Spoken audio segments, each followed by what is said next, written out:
Welcome to the Single Barrel Sports Podcast. My name's Deeb. My name is Scott. Now let's hit the intro.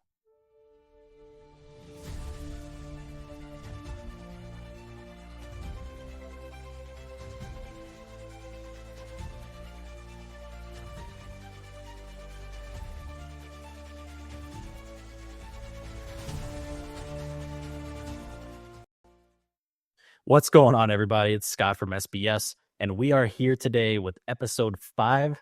We are excited to be back. It's the new year. Once again, it is January 7th at the time of this recording. This will be dropping this Thursday on the 9th. Deeb, how's it going, brother? How we doing?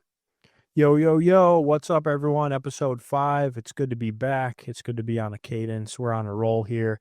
Everything's going pretty good here. I had a pretty chill weekend, I would call it. I actually got another, my almost final session to my tattoo that I've been getting worked on since August. So got like a sleeve going on my arm, and so I kind of got different things done to it. So honestly, just been chilling, trying to let that heal. It's kind of one of those things where, you don't want to do too much to let it heal. So It's been a little more low key for me, honestly. We haven't really been up to too much because I don't want to, hurt myself or put myself in any more pain than I've already been through. What's going on with y'all?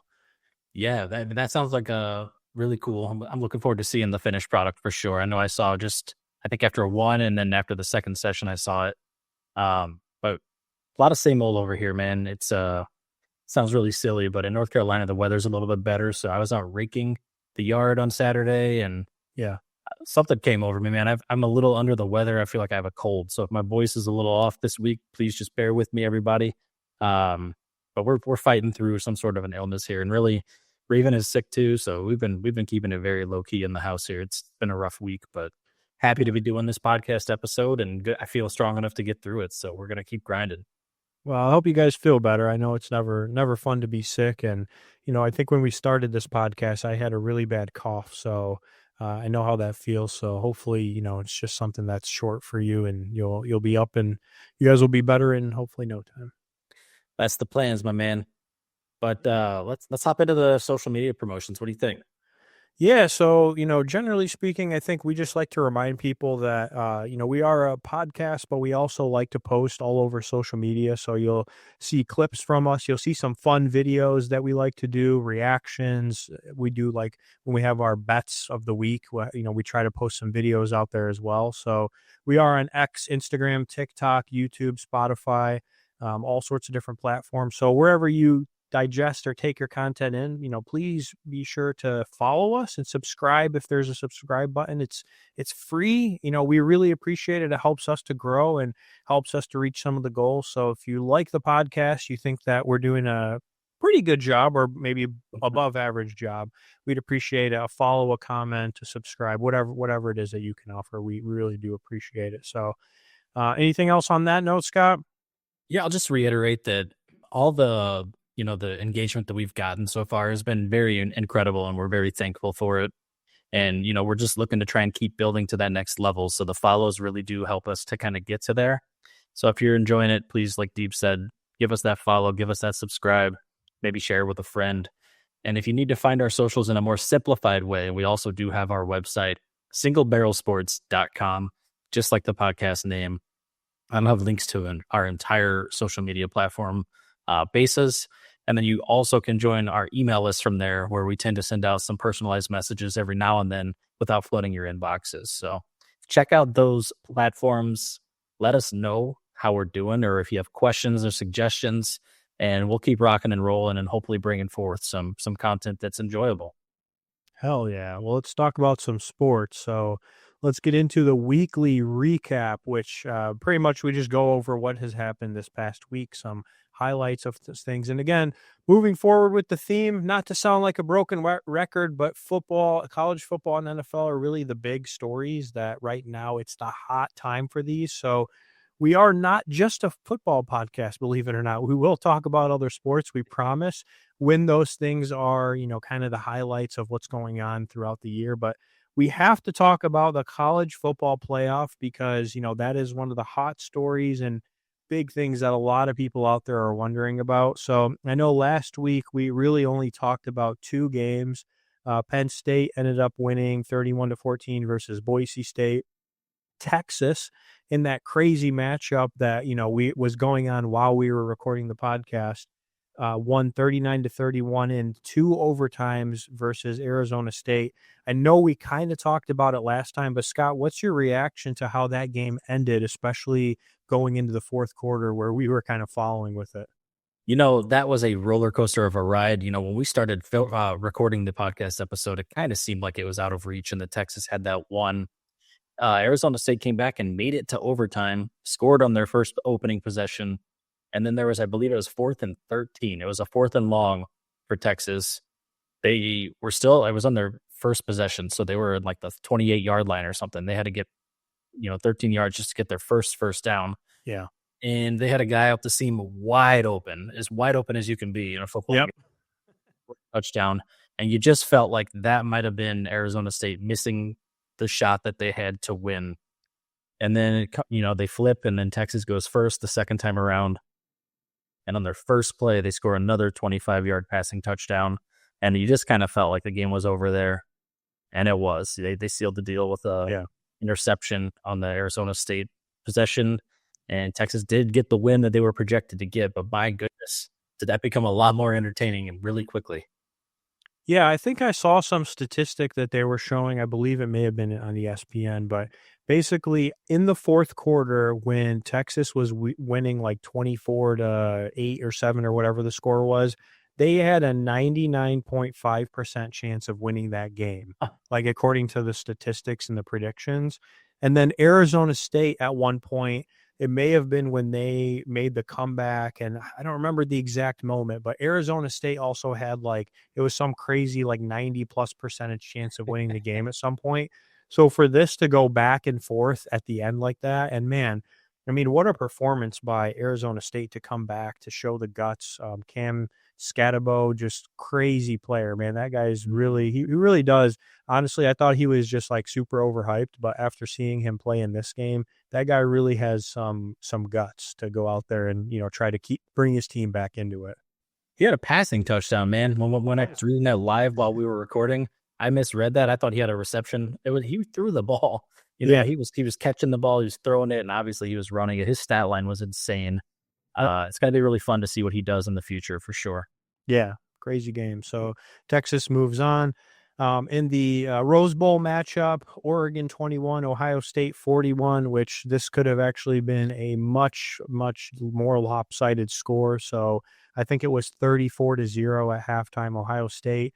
I will just start by saying I am just, so disappointed in this. Obviously, as an Oregon fan, I really thought that this was either going to, and you can fact check me. You can go back to the podcast. I said it was either going to be a really close game or a blowout. And I didn't say which way, if you notice. So I could have saw honestly going either way. But when Ohio State came out and scored that touchdown on their first drive, and then they just, I don't know, it was so weird. It was honestly, as if Oregon just had never played a football game in their life in that first half. I have not seen this Oregon in a while. I will say as a fan, I have seen this happen before, and unfortunately it's that heartbreak that you get with some of these teams, but just a very disappointing game. I think they did show some heart to, at least make it a reasonable score, at least, try to put up some scoring in the second half, but man, just an unfortunate and embarrassing finish to that game. So Ohio State moving on to the final. What did you think about that game? I thought Ohio State might pull it out. They looked so good in their previous game. They were originally, I think going to be an underdog coming into this game, but quickly became the odds-on favorite to win the game. But my gosh, I did not expect them to look so dominant. I did think that I think they have an amazing team. As hard as that is for me to say, I think their team is great this year. But I did not expect them to rise up and dominate that first half in the way that they did. The game was over at halftime. Oregon did play a good second half, but the game was already over. There was nothing else they could have done. If they played both halves like they played the second half, they might have won. But their first half was atrocious. And I think that's more of an ode to Ohio State, where they came out ready to go. They didn't have time off. We could talk about that in a little bit. Yep. But they were ready for that game. They delivered. Yeah, and I did make a reaction video right after the game, and I did post that on social media. I know some people were badgering me about that to post my reaction. So if you're interested, check that out. That's on our socials. Last game was Notre Dame 23 versus Georgia 10. So Notre Dame again kind of came out, and I don't want to call this as a dominant performance, but they shut. I mean, Georgia's offense really couldn't do too much. Mhm. Notre Dame's defense looked like it was actually playing pretty well. This game was delayed because of the whole, Louisiana situation with Bourbon Street and all the stuff that happened there. But what do you think of this game? Well, my bracket had Notre Dame winning, and then I changed it before the playoffs started to Georgia. And I forgot I did that. So this whole time I was rooting for Notre Dame, and then realized after the game that I actually made that switch that I forgot about. But I thought Georgia might go down here. Their backup quarterback, he rallied against Texas in the Yeah. championship game, but it wasn't really him that was rallying. It was the team around him. He did enough. He managed the game to give them a chance to win. Yep. But it's tough to come out against a team who's ready for you, who's preparing for the backup quarterback to make a defensive scheme around the backup quarterback. Yeah. It's a whole nother challenge to come out and play in a playoff football game like that. So yeah, Notre Dame, I would say it was a pretty dominant performance, even though it was just a 13-point game. They held a lead for pretty much the entire game and never really looked like they were in great danger. Yeah. And we'll talk about what you had mentioned, kind of the bracket controversy type stuff in just a minute. But I do want to share our bracket that we created. So our ESPN college football bracket challenge that we had 19 people. I'm going to zoom in on this, join in on. And so just to show right now the standings for this, it looks like Scott's team is sitting in second with some promise, in terms of his pick of Penn State. We do have, a bunch of different people in here who picked Oregon. So I think that's going to be kind of the nail in the coffin, unfortunately, for some of these teams. Obviously, I think like the person that's in first, they made all their picks correct other than Oregon. So right now they're sitting pretty in terms of that. But, this is just a fun way for us to get involved and get people involved out there. So if anyone out there is in this bracket, thank you for joining. Hopefully you've had a little bit of fun with this, and we'll just have to see how this, ends up shaking out. So any thoughts on the bracket so far, Scott? I think the really cool thing of the bracket is that at least one team has chosen each of the final remaining four teams to win. And so no matter which team wins the national championship, somebody will represent that in our bracket. And that's actually really special because we had a lot of Oregon. We had a good number of Georgia. I think there's only one Penn State, one Notre Dame, one Ohio State, and one Texas. Yep. So shout out to those four people. And I'm really hoping Penn State pulls it out because they'll make me look really smart.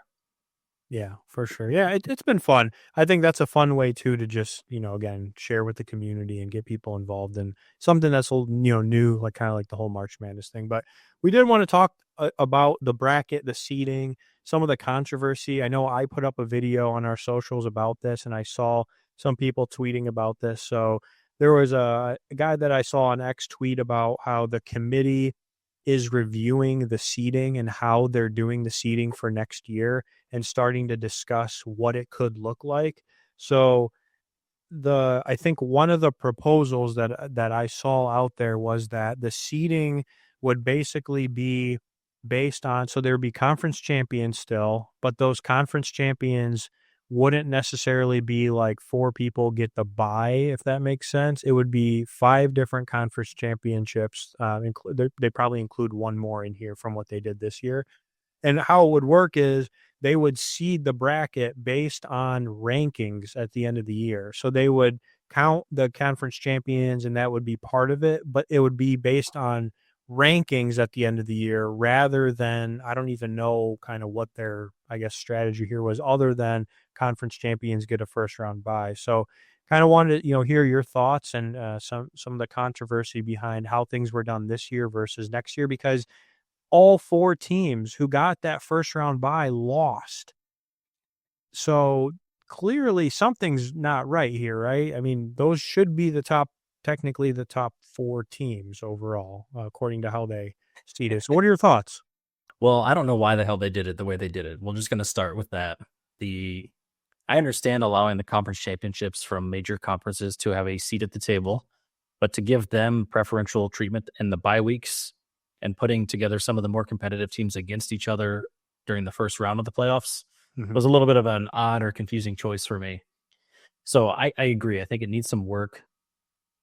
Listen, everything that exists in bracketology and sports could probably use some fine tuning. Yeah. No matter what, you got to just pick a strategy and do it. But I don't think this was it. I think if Yeah. they do what you recommended, let them have a seat at the table, but go by based upon national rankings like we always have when it comes to playoff seating. And then we'll let the chips fall where they do. But I want to touch on the bye week thing. Yeah. It's an interesting thing to think about. A bye week in the playoffs in college football is not the same thing as a bye week in the NFL. Yeah. In the NFL, you get a rest week. You get to recover from bumps and bruises. Maybe some injured players can come back. You get 1 week off that you're still practicing on. In college, some of these teams had like 20 plus days without playing a competitive football game. Yeah. And they're going against teams who had played just the week prior who are still in that competitive mindset of playing every week. I think that's a major mental block to get over to get into kind of game form again after a few weeks off. Mhm. And it's not a surprise to me that some of these bye weeks lost. I know you and I have talked about that in the past, and I've come out pretty publicly and said I don't think it's an advantage in college football to have a bye week. Yeah. Well, and to your point, like when they have bye weeks during the season in college football, it's the same thing at the NFL, but this is different from the NFL playoffs where, like you said, they have a lot more time off. So I'm actually curious. I want to hear from people out there on this because I'm actually really curious people's thoughts on this. So if you're out there, if you're listening, drop us a comment, send us a message. We want to hear what your thoughts were from this year on the college football bracket and the seeding. What are the changes you would suggest if you had a say in that committee? And, kind of what's your rationale behind that? I'm really curious to hear what people's thoughts are because I think this is a very important topic moving forward to try to, make this as, I think, fair and reasonable as possible. Yeah, and just to piggyback off of that, some people are calling the 12-team playoff a failure, and I don't think that's the case. I just think that it needs to be tweaked a little. I think it's actually a lot more exciting to have 12 teams in and to make these teams really to have less of a blur of who the top teams are in the country, right? Like Yep. the 4-team playoff was always you're always going to have people on the bubble that you wish got in, but the 4-team playoff really made it to several teams probably could have been in that weren't in. Yeah. And I know we saw that this year with the SEC schools and Alabama and whatever. Yep. But I think the 12-team format works. I think they just need to come up with a better seating and scheduling process. Yeah. The scheduling is a big part of it and the seating. I think they've got the formula. 12 is probably much better than 4. Some people would say 16 is better than 12, whatever. You could argue that all day, but I agree. I think 4 was a little bit too little for how many teams are good in college football. I want to do another community call out on that because if we're talking about the difference between a 12 and a 16 team playoff, the major difference there is if 16 teams made it, there would be no bye weeks. Yeah. Do we think that would be a better process to eliminate the buys, or should we stick with 12 and just adjust who gets the buys, or did they get it right and we just stay where we're at? We'd love to hear what you think about that. That's a good point. Yeah. You would be able to technically eliminate the buy. Huh. Maybe we just solved their problem. But one of the SEC is going to subscribe right now. Maybe. So the next games are actually going to be played this week, January 9th, which is Thursday and Friday, it looks like. So I'll be looking forward to seeing what happens in those and seeing who's going to play in the final. One other random call out, just because we're on college football, is there was also the FCS championship last night. I know this is not one that's as popular, but North Dakota State University beat Montana State 35-32. And it's interesting. I saw this stat. We don't have to show this on the screen, but apparently North Dakota State has won 10 FCS championships over the last 14 years. That's pretty dominant. I mean, I know it's, FCS and you can say what you want about it, but man, is it time for North Dakota State to go to the next level and be, part of Division I, whatever you want to call it, like the mainstream? Like they're killing it in the FCS championships. Yeah, if this was soccer in Europe, they would probably be called up to the next level of play here, and somebody would be relegated down to the FCS. it's an interesting thought. You know, a lot of sports probably could follow a model like that where teams could go up and down based upon performance, and then we wouldn't have to watch the Cleveland Browns play in the NFL every year. Hmm, that's true. All right, so that's enough about college football. Let's get into the NFL. So, we like to do our weekly recap, talk about a couple of the games, a couple of the highlights, of course, the final week of regular season, week 18. And man, it was kind of a wild week. I don't want to say anything too crazy happened, but maybe some teams, won that we weren't expecting. But you also had, backups playing, starters sitting, etc. So first game, Cleveland Browns. No, nothing shy here. They got crushed by the Ravens. But the one thing I wanted to mention was Lamar Jackson broke the record for career rushing yards by a quarterback. So, we got to give him a round of applause because, man, what a hell of a player. Any thoughts on that game or Lamar in general on his record? Let me just shout out Lamar Jackson. What an amazing athlete. And I don't think he's even close to slowing down. He's in his prime right now. So that record is just going to get stronger. But what is even more impressive is how his passing game has evolved over time. He is an elite quarterback in this league. Yeah, which honestly, I would not have expected his career to last at that high of a level for this long. I'm going to be honest, just because I feel like we saw, people like Mike Vick and others, like you get hurt when you're more of a rushing quarterback. But man, he's just done such a phenomenal job. So I want to play you a sound clip of what it sounds like when Lamar broke the record. Are you ready for it? Let's hear it. All right. It sounded kind of like this. All right. I had to do it one time. Next one was one of our matchups that we picked. Cincinnati Bengals won 19-17 versus the Steelers. Unfortunately, though, they were eliminated from the playoffs because the Broncos won. So kind of a sad ending to their season and Burrow's MVP hunt. It's kind of, I don't want to say what I expected, but it's what I would have predicted. I thought the Bengals would win this game. I thought they would win it by a more convincing fashion than they did. I think they scraped by and did just enough. Yeah. But we'll talk about the Chiefs in a minute. But last week we asked who they would rather play in the playoffs. Would they rather play the Bengals or the Broncos? And the Broncos dominated the Chiefs' backups. It wasn't even close, and we'll talk about that later. Yeah. That answered my question. It's like, did the Chiefs... We could talk about that one next if you want. Yeah, let's just dive right in. Yeah. The Chiefs would rather play the Broncos in the playoffs, and I know that because they got their asses kicked, and it looked like they were scared of the Bengals. They lost 38-0. I know they had their backups in, but come on, 38-0. We know that the Broncos have a good defense. Their offense has been good at times, but 0 points, you are killing me. You gave up 38 points, you're killing me. They did not want the smoke from Joe Burrow and the Bengals.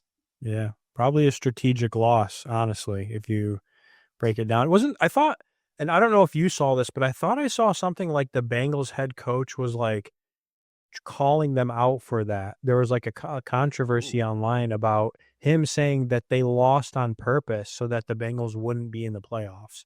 I don't know if that's true. It's allegedly, but. Well, I will say that. I don't know if I was their head coach, if I would come out and make that accusation. Yeah. But you know what? If they wanted to make the playoffs, they should have won one of the games they lost. That's how the NFL works, Yeah. Control your own destiny. Don't rely on the Chiefs to beat the Broncos in Week 18. Yeah. Well, let's ask people that question. Do you all think that the Chiefs lost the game on purpose strategically so that they wouldn't have to play probably the Bengals from what it looked like? See what people's thoughts are on that one. Other games, the Giants lost to the Eagles. Not really anything surprising there. I think the Eagles probably also had backups in. I mean, Saquon didn't play, etc. So no record. The Bears beat the Packers, which I know they were super excited about because the Bears never really win games these days. But it hurts the draft stock a little bit, but it makes you feel like the season was less of a loss, I suppose. Yeah, and they're looking for a new head coach, I saw. Yes, they are. Yeah. And looking at some interesting choices that my friends who are Bear fans are not super excited about. So we'll see if they expand that search or if they're going to have another disappointing year ahead. Panthers beat the Falcons in overtime. It was a high-scoring game, 44-38. The only thing that I'll mention here is obviously went to overtime, but man, Bryce Young looks a lot better at the end of the year. compared Well, to what he was looking like. he got benched. Some people thought his career might be over, like that's it. But he came back stronger than ever, and he has some swagger in his game. I don't know if you saw it, but he had a touchdown pass where he did the Steph Curry thing, where he just turned around and celebrated before the receiver even caught it. Yeah. Like, what a baller, and what a way to end the season, to come out with some excitement for that Panthers team, to have something to look forward to for next year, and to feel like you have your quarterback still. Yeah, yeah, he really pulled it together at the end of the year, which I was surprised by. Next one was Saints Bucks. The Bucks won 27-19. The one thing we want to mention from this, which let me pull this up real quick, we got to give a shout out to Mike Evans, because he tied Jerry Rice's record with 11 consecutive seasons with 1,000 receiving yards. So, man, what a career for Mike Evans so far. He's just had a really awesome career, and I don't remember this, and let me know if you know this off the top of your head. But has he played for the Bucks his whole career? Ooh, that's a good question. I think that he might have, but that would be something I'd have to look up. Okay. One thing I want to talk about with this record, and maybe this is just me being nitpicky here. Beggars can't be choosers. I don't know, whatever you want to call it. The record happened on the final play of the game. They forced 14 targets to Mike Evans during this game, and with 30 seconds left, and the opponents only having one timeout on first down, they're throwing the ball to Mike Evans to try and force him this record. I'm not saying that's wrong. He got incentives. He got a lot of money because of those additional receptions and yards that game. I'm not saying it's wrong, but it does beg the question, like, if the Saints intercepted this ball and ran it for a touchdown and then got a 2-point conversion, you're now going to overtime because you were chasing a record instead of focusing on just closing out a game that's already won. And so I'm curious what the thoughts are on that. How do you feel about somebody putting the team at risk of losing the game because you're trying to break a record? Yeah, that's a good point. I mean, I think I mentioned this last time when we talked about, I think it may have been Saquon or someone else, but I think it's okay to chase the record as long as your team still, you're playing for the team and you're winning, which they did win. But I see your point where, are you trying to force it to where, you could potentially lose the game? But hey, at the end of the day, he got the record and they won. So He did, and I have no beef with Mike Evans. He had some injured games this year, which made it harder for him to continue this pace. yeah. Shout out to him for getting it done. That is not an easy task. Otherwise, more people than two would have done it in history. Commanders beat the Cowboys with the backup quarterback Mariota, and Jaguars lost to the Colts in overtime, which a game that didn't really mean too much, I guess, at this point. Texans beat the Titans, which kind of expected, I guess, that they would. Bills lost to the Patriots, though, and the Patriots no longer have the number 1 pick, and they fired their coach. Why do teams keep doing this? What is going on? It's the third week in a row that the team with the number 1 overall pick has lost a game. It's like nobody wants the damn pick. But what's crazy about this game, and is worth highlighting, other than the fact that their head coach got fired, probably for winning, because it seemed like they were going to stick it out with him until he won this game, which is ironic. But they had their backup rookie quarterback in, Milton, and he balled out. He looked really, really good. Yeah. So we'll see. We'll have to follow that, because Drake May has also looked really good. So they have 2 very young and very talented quarterbacks on their team. We'll see what happens. It would be really cool to see Milton get a shot somewhere after the way he played, but it was just one football game. So it's really tough to kind of say for sure what kind of career he would have. He was also playing against an entire squad of backups. So hard to say. Yeah, I saw a clip of Gronk, and he was talking about the coach getting fired, and he was saying, like, pretty much like he didn't think it was fair, et cetera. And they cut him off. It was super awkward. They were like, "Oh, we got to take a break or something." And I was like, "What the heck is going on?" It was just really, it was a weird clip. They cut him off when he started talking about Robert Kraft, which yeah. just makes you wonder, right? You got these really rich, untouchable guys. You start to be controversial about them, and all of a sudden you're going to commercial break. Yeah, the higher ups, don't mess with them.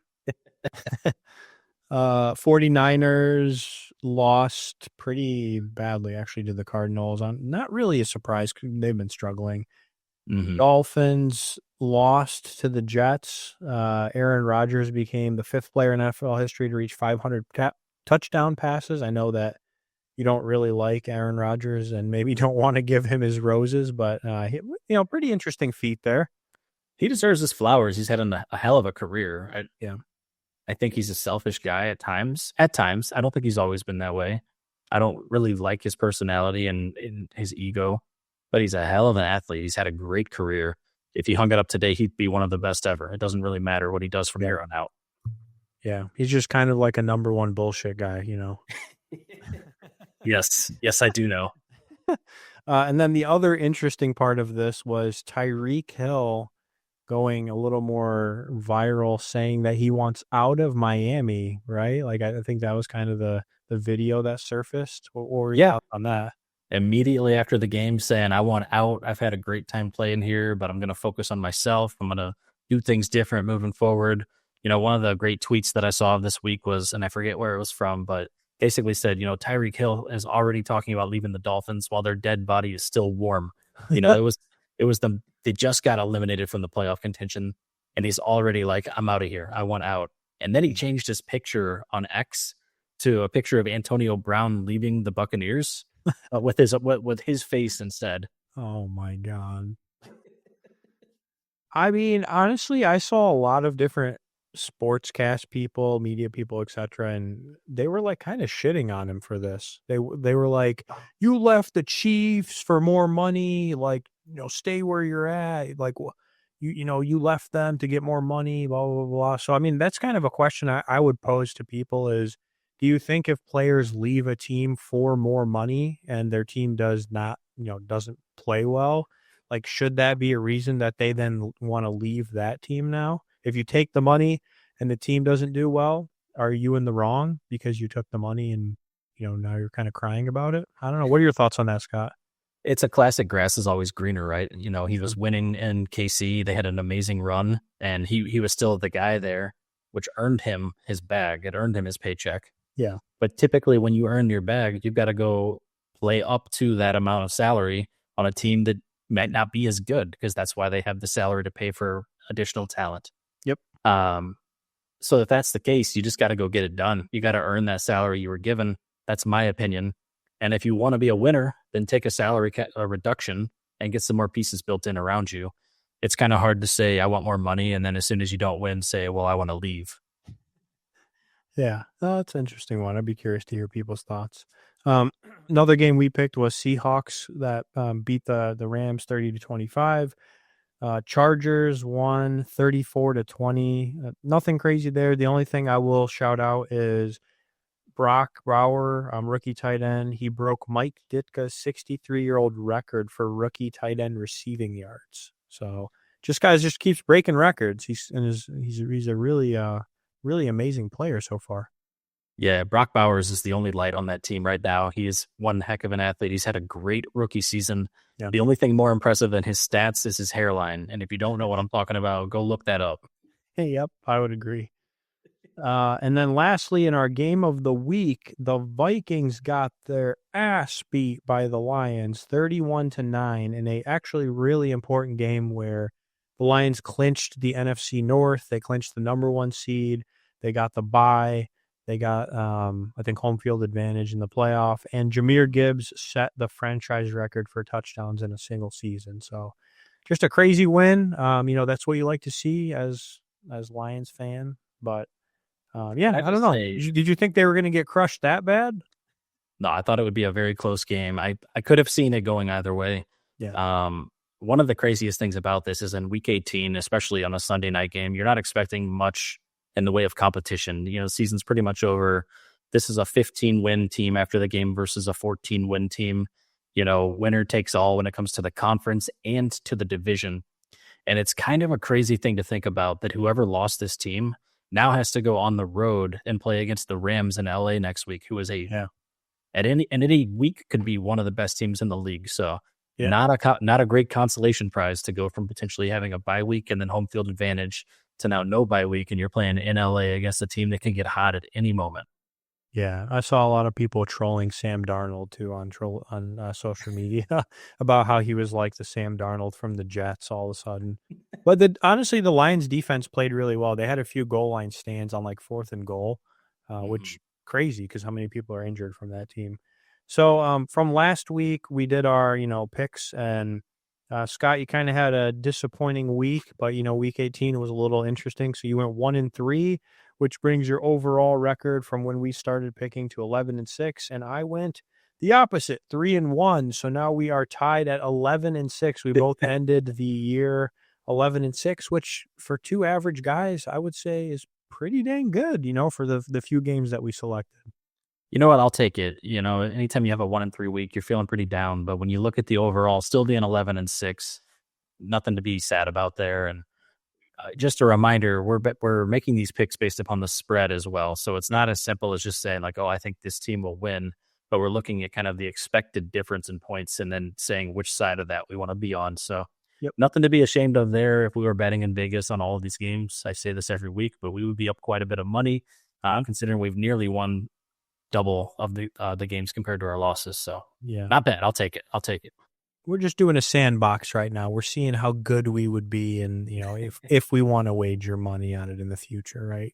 We're just we're testing it out. But you want to talk about the winning bet that happened that we put out there for people to take a look at for the weekend? Yeah, every week we post one bet. It typically happens on Sunday, but with the games that we're playing on Saturday being very meaningful, we put it out as a 4-leg parlay for Saturday and Sunday this week.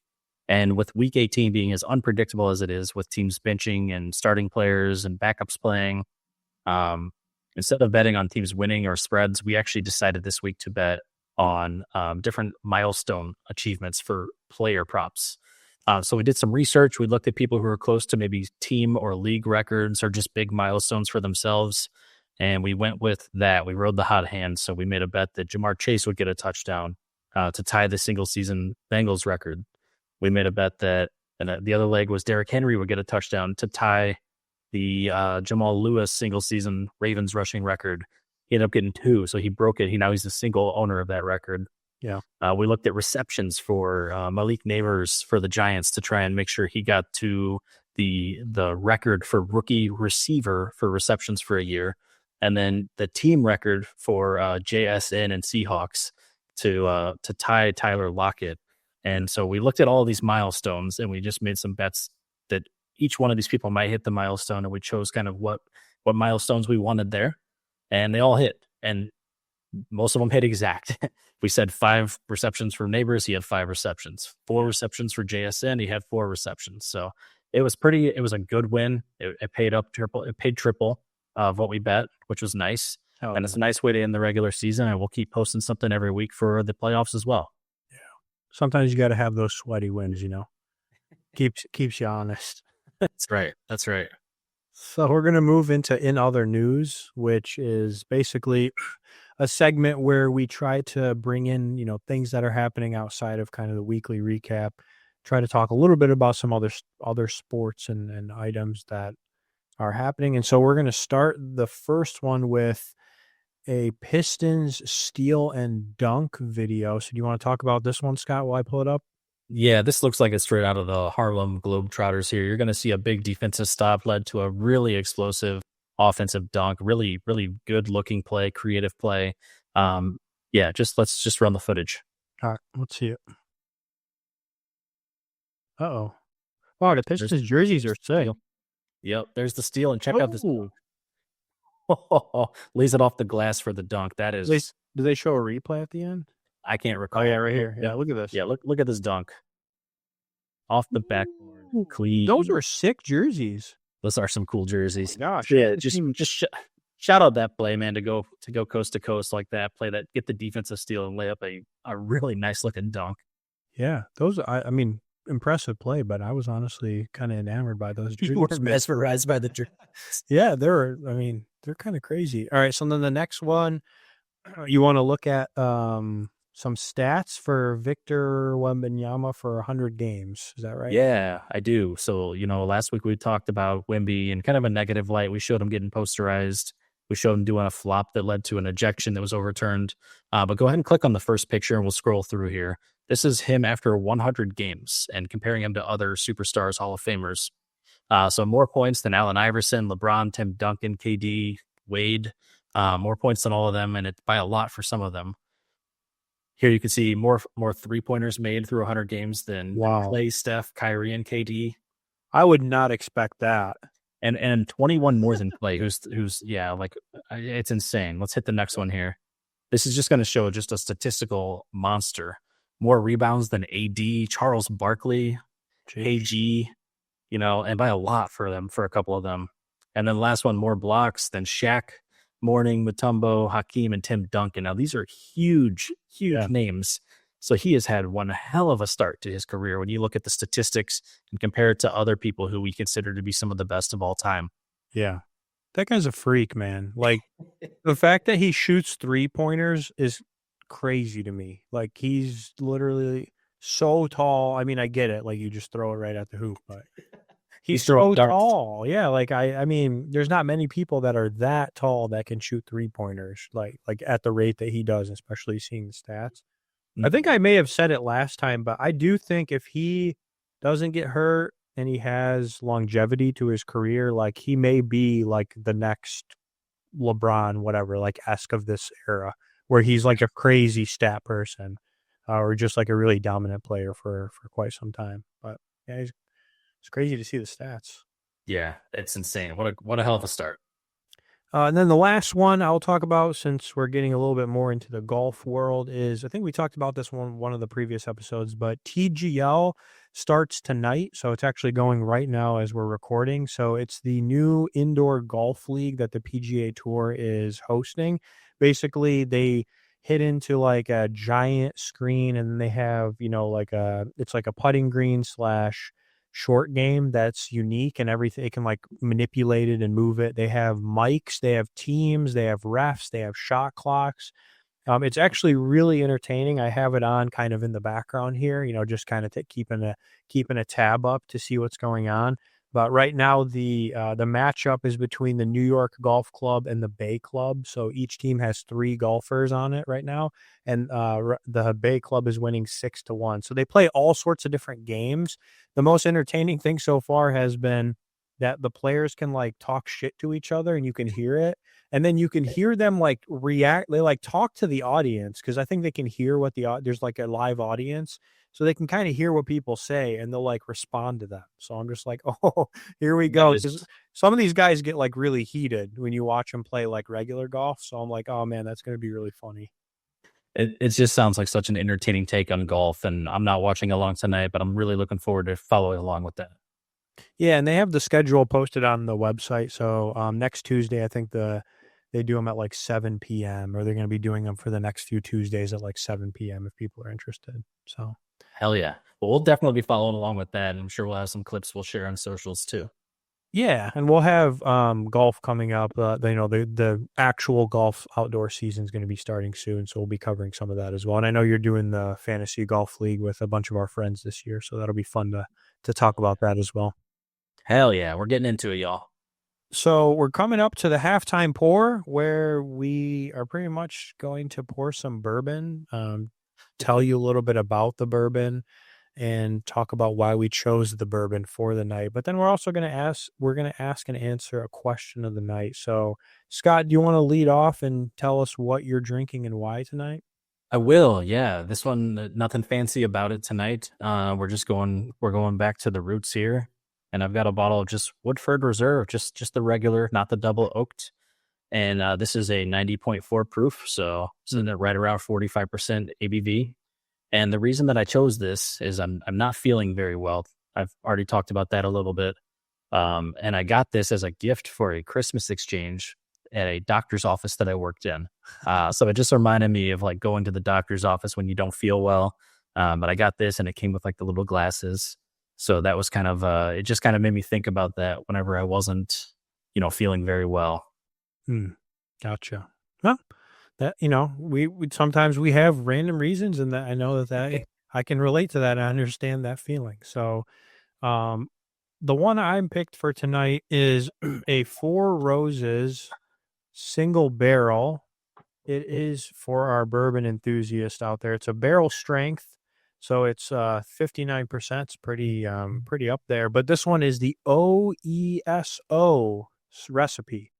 So this is another one that we found this year on the trail. when we went down. We tasted this one at the bar. We just sat down before our tasting, tasted it at the bar, and were blown away by it. Like all of us were like, what is this? We have to have it. So they actually had a bunch of them out. They had all the different recipes that they do. So we found this one and picked it. The reason that I picked this one tonight is it's just so damn good. And it felt so damn good to win the game of the week 2 weeks in a row and to, finish out week 18 tied 3-1, but 11-6. So, to that, let's pour some bourbon, get a cheers, and then ask our question of the week. Yeah, I'm going to let you have your W. I know what it's like to win 2 in a row also, and we'll get back to that next week, I suppose. But for now, hey, hell of a regular season for the NFL. It's been a great start to sports for 2025. So cheers to that. All right. Cheers, friend. And our question of the night. Do you want to read the question of the night? I will. Yeah. So the question of the night, we'd want to hear from you as well. Bourbon requires patience and precision, much like training for a sport. So which sport do you think mirrors the bourbon making process the most? Please let us know. Wow. For me, I think the first thing that comes to mind when I read this is golf. The reason I say that is because it does require patience and precision. You have to be very patient. You're not going to have good shots. It takes precision. You want to be able to, obviously, you're hitting a tiny ball at a small hole. And that, I think, mirrors the bourbon making process the most when I think of sports. What are your thoughts? I was going to go with golf as well. I lack some of that patience, so I'm not sure how well I would serve as a distiller, although I do enjoy chemistry a lot, so maybe there would be some redeeming qualities there. But since you've chosen that one, I'm going to go with baseball, I think. Okay. Baseball is also a pretty mental game at a higher level when you're trying to hit against pitchers who can actually throw different styles of pitching. Yeah. I think back to Little League when all everyone did was fastballs. It's not quite as chaotic then. Yep. But it does take some patience to get the right pitch, to make sure you're swinging at the right ball. And it certainly takes precision to hit it whenever it does come. And that's an art. It's an art that some people are very, very good at. People hit for power, people hit for contact, and there's all kinds of different ways to do it. So it's going to require some precision with what you do and patience to really wait for that nice pitch. You don't want to swing at the first one every time. Yep. That's a good one. No, I like that one too. It's funny that you thought of golf as well. I was like, I wonder what he's thinking. But then I was like, maybe he won't pick this. So I thought of the sport that I have the least patience for. And that's what it was. No, that's fair.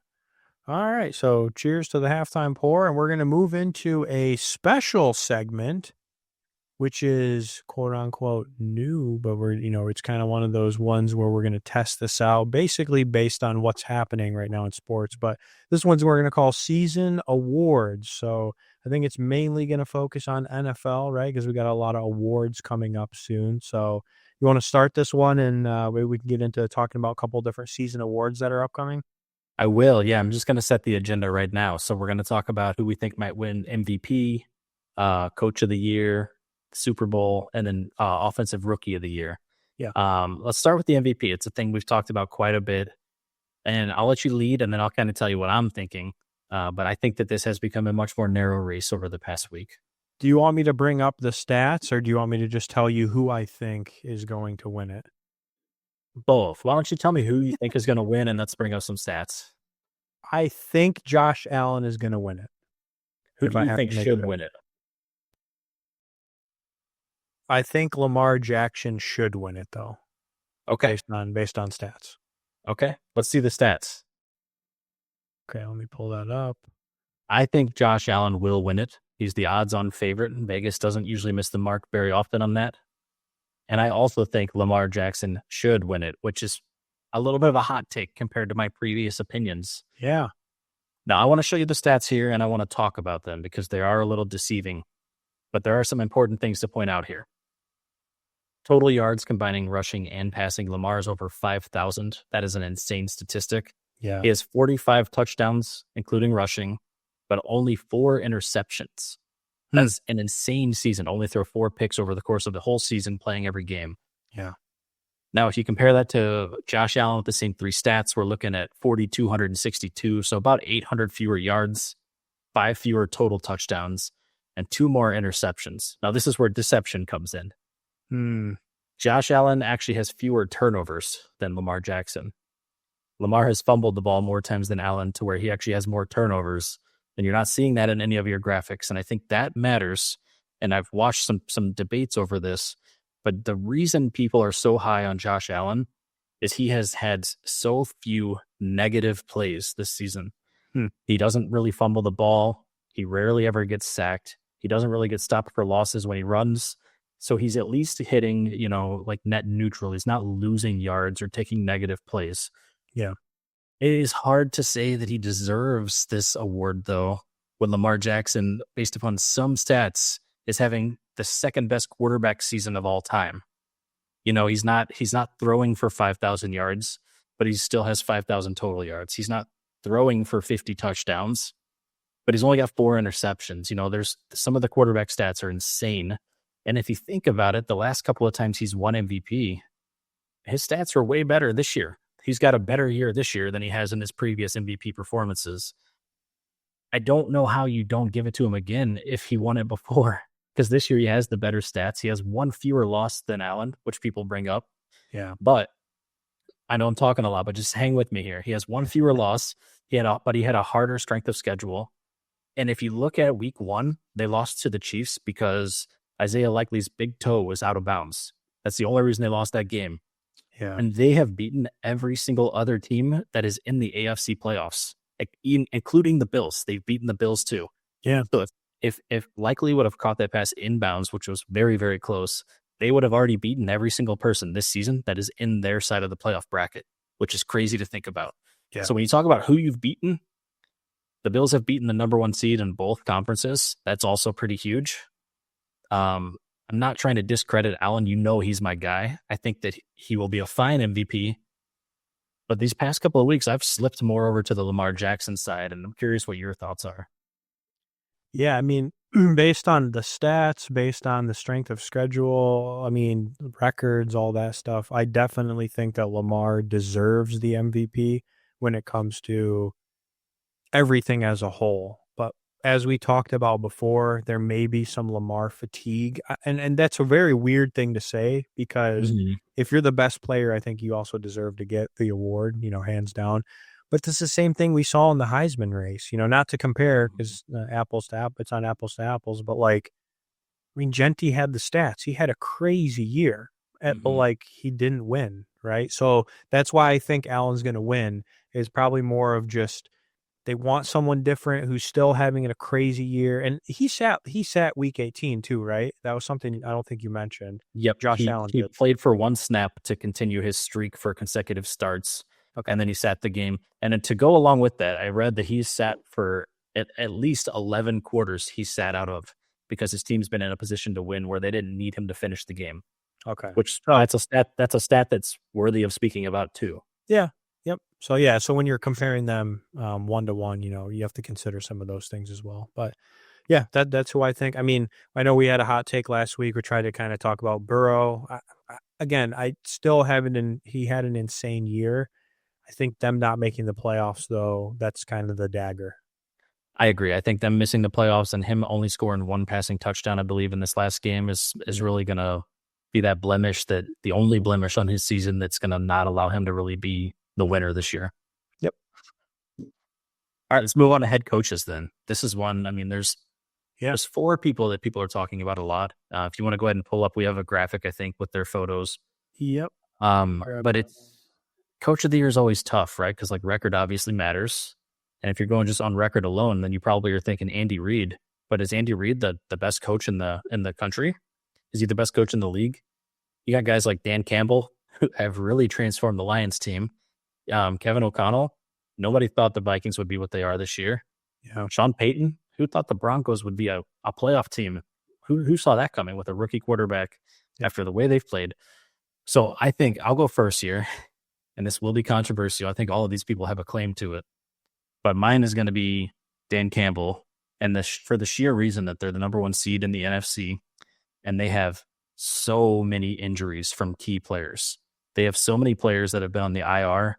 And the thing that really tells me that he's the winner of this award is every week you wouldn't even have noticed that they're missing those players. Yeah. They have a way to overcome and to adapt with that next man up mentality to where it never really looks like they took a step back, even though they lost someone who was very talented. So that's my coach of the year. Are we doing who we think's going to win and who we think deserves to win is for this one too? Oh, you can. I'm going to say both are Dan Campbell for me.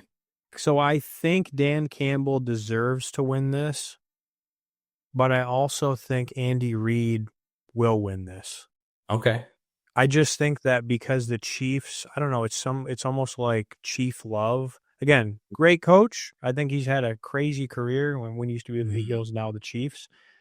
I don't know. I just think that there's also, they had a really crazy year as well. I mean, you could argue that yes, they have Patrick Mahomes and they have some weapons, but like, who thought that they would only lose, what was it, 2 or 3 games? The last one was kind of just, the Broncos thing we already talked about. Like, and they had a pretty crazy year for some of their players, or significant players also getting hurt.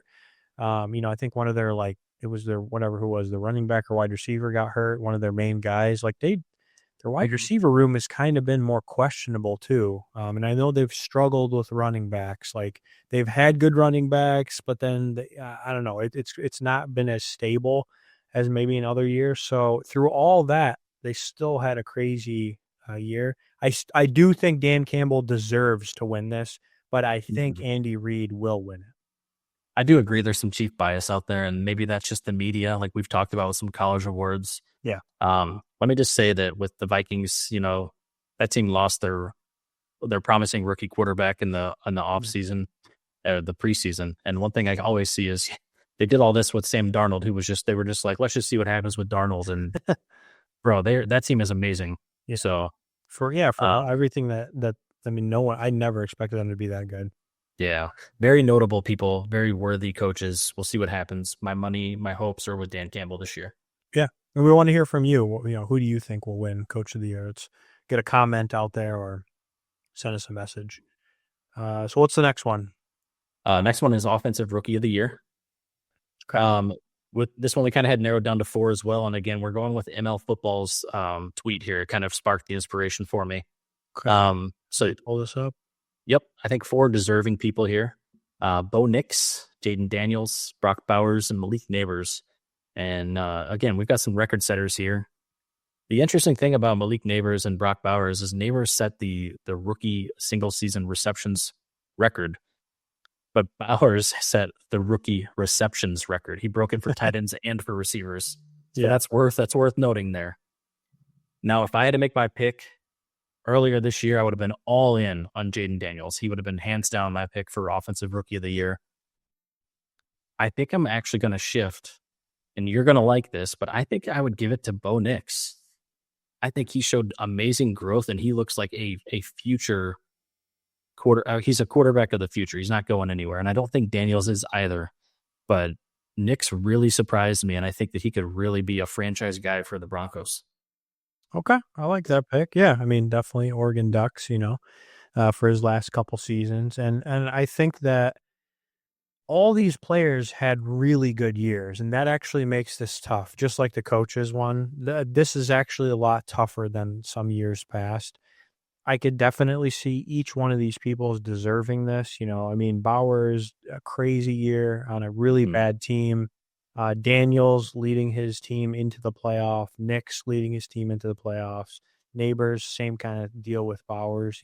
Great season, but team sucks. I think there's probably going to be a little bit of that weird bias here where although Bowers and Neighbors had great years and maybe broke some records, their teams did really poorly. So I'm actually going to say that I think Daniels will win it, and I think Nix deserved it. So that's kind of my split between the two of what I could see it going. Yeah, I could see it going either way there, and I think either one deserves it. They've both had amazing rookie seasons, both leading their respective teams to the playoffs. So pretty cool stuff there. Yeah. And then we got one more, right? Oh no, that's it. That's it for our season awards for this week. Oh, we're not going to do the Super Bowl winner? Oh my gosh, we missed the Super Bowl winner. You're good. Yes, we are going to do that. So go ahead and pull up a bracket. This is just going to be simple. All I right. want each one of us to choose a team that we think will win the Super Bowl, and we'll see what happens there.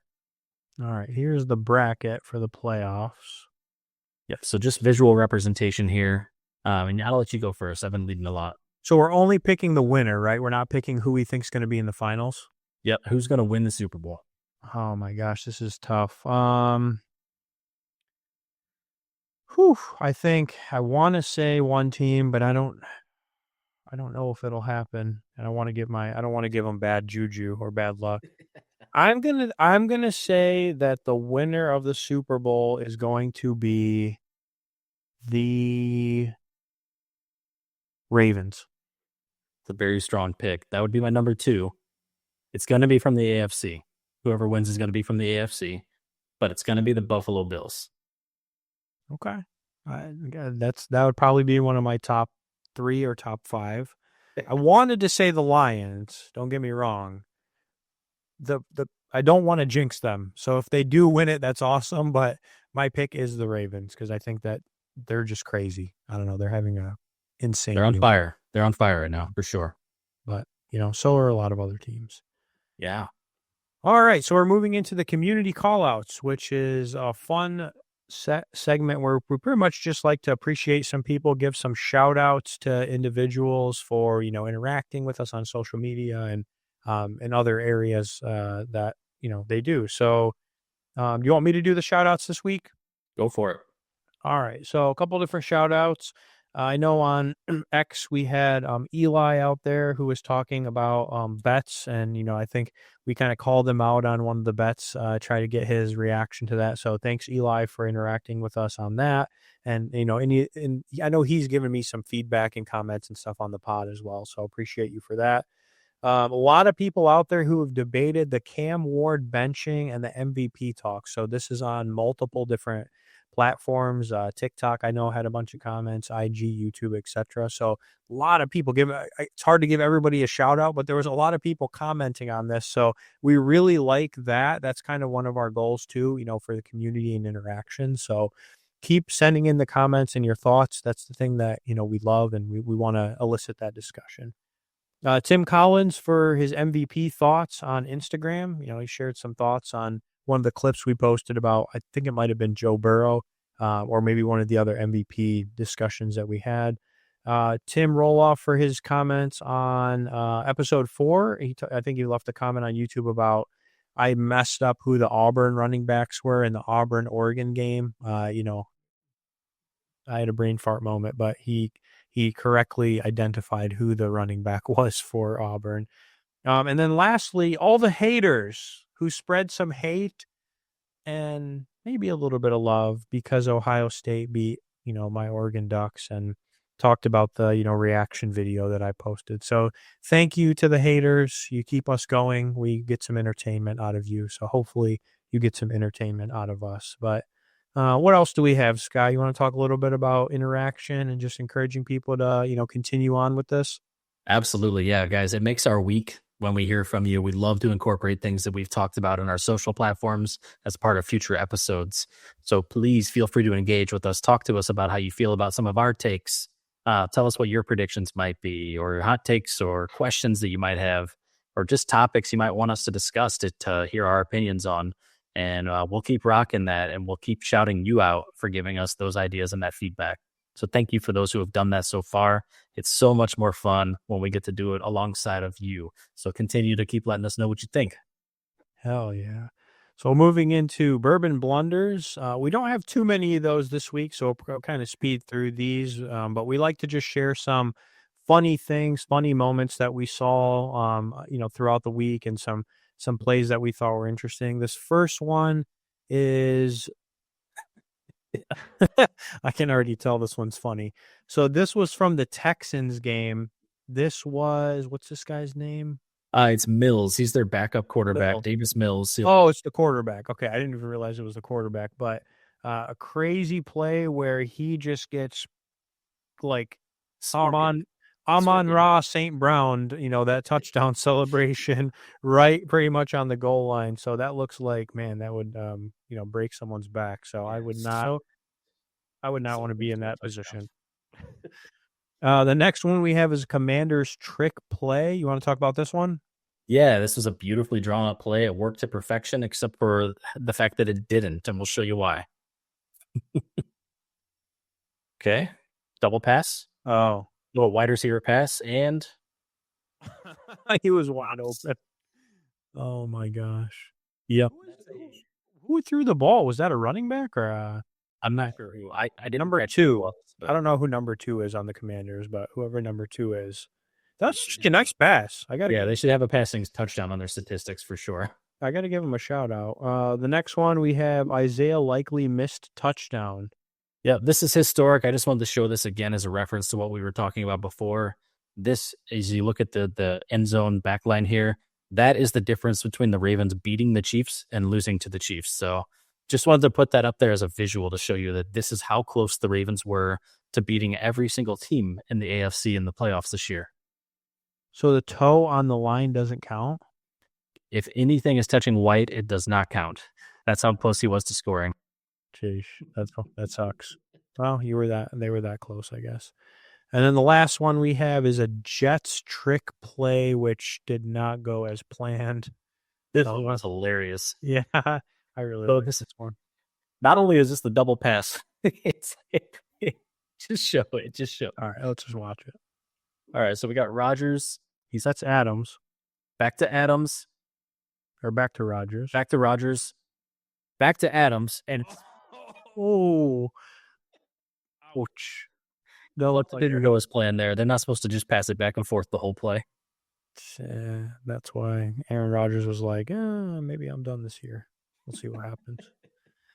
All right, we're to the single barrel picks. So this week it's a little bit different because we are going to be picking NFL playoffs. So we're going to have a couple more games. We're going to try to pick all the wild card from what I can see.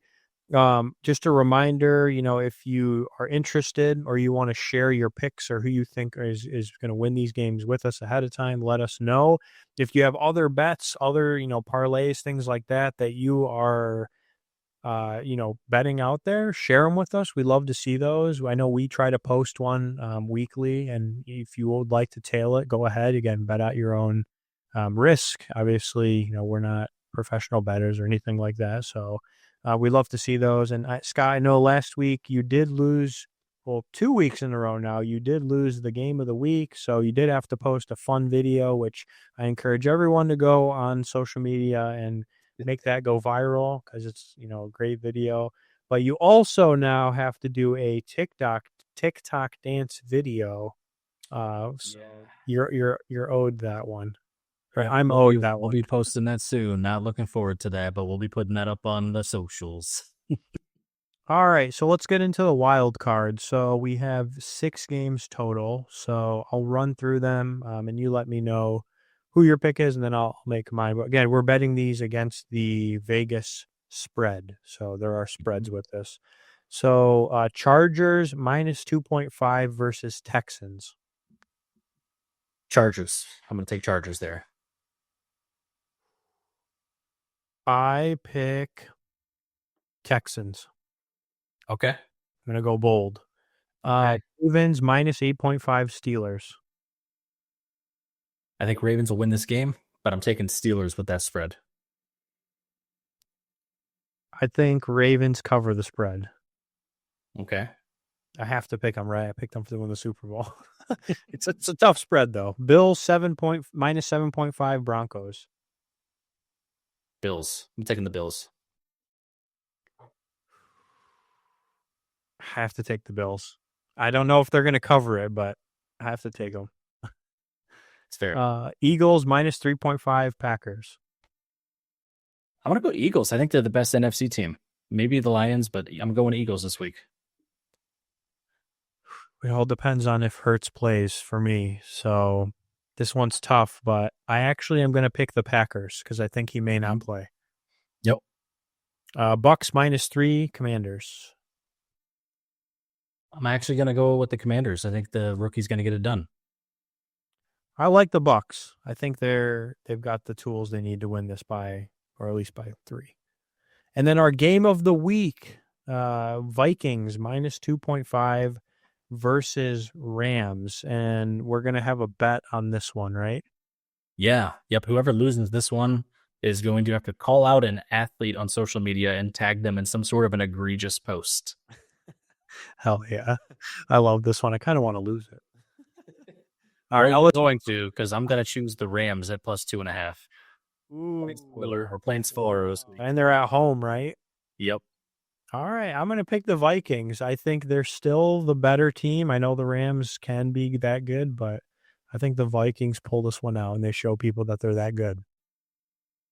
Okay, well, we'll see. There are a lot of differences in opinions there, so I don't know that we'll have the same record next week, but maybe we will. Sounds good. So that's our single barrel picks. We're going to move into one of our final segments, which is the 2-minute warning.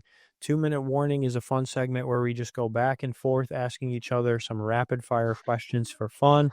And I will try my best not to read when it's my turn to answer. So I'm actually going to probably start reading this time so that I can then be quiet after. Okay. Yep. Go ahead whenever you're ready. All right. Would you rather have a career-ending injury while winning a championship or have a 20-year career but always lose in the playoffs? Oh, I would rather be a champion. I've had enough injuries in my life. Give me one more, but make me a champion. All right. Would you rather miss a crucial field goal in the Super Bowl or airball the game-winning shot in Game 7 of the NBA Finals? Oh, this one's easy. I'd rather miss the field goal because the field goal is actually hard. Like, it's like something that is hard to do. An air ball is super embarrassing for the game-winning shot in the last game of the finals. Okay. Would you rather hit the winning home run in the World Series but never play again, or have a long MLB career without making the playoffs? It's like a repeat almost. That is a repeat, and I'm going to have the same answer here. I would rather hit a home run in the World Series and never play again. The game-winning home run is going to mean more to me. Okay. Would you rather break a major sports record but never be inducted into the Hall of Fame, or would you rather have a solid career and then make the Hall of Fame with no records? Oh man, I really love records, as you know we've talked about, but I don't know. I think it's really cool to be in the Hall of Fame. It just shows your longevity and that you were really good for like your whole career. So probably the Hall of Fame. Okay. Would you rather lose a championship due to a controversial referee decision or lose because of a mistake you made? Oh my gosh. You know how hard I am on myself and how competitive I am, but I would still rather it be in my hands, I think. So I would rather lose because of a mistake that I made rather than a referee. Oof. Okay. Would you rather be a role player on a dynasty team or the star player on a team that will never win the championship? Role player, because I'd rather be a dynasty. Okay. And that's it for that segment. Hell yeah. That's the Nice. 2-minute warning for y'all. So we're on the last call. Pretty much it's just, like when you're at the bar, last call, letting people know it's time to go. So Scott, you want to do your last call for people and then I can end things with mine? Of course, yeah. I just want to thank everybody for tuning in, especially week after week. This is a thing that we really take pride in doing. We enjoy doing this, and it doesn't really work without everybody else kind of hanging out with us. So thank you for those who listen along and for those who are engaging on our socials. Make sure you check out those socials and give us a follow if you haven't already. And then just remember, we'll be back next week. We're here every Thursday dropping new episodes. And again, if you engage with our social media, it's very likely that some of your topics might be incorporated into future episodes. So thank you for that. Hell yeah. I want to echo that and also just say, I think for those of you that listen and or have listened and you're maybe thinking like, wow, all you guys talk about is football, it seems like, or NFL and college.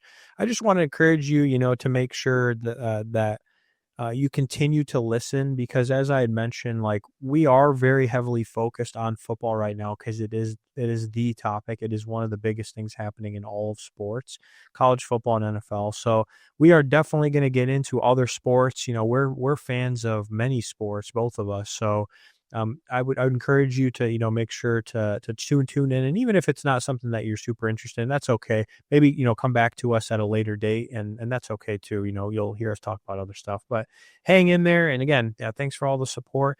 The last thing I want to mention is that cheers to the new year. Cheers, guys. Thank you so much. You thought I was going to do something crazy there, right? I wasn't sure. All right. So we will see you all next week. So cheers, everybody.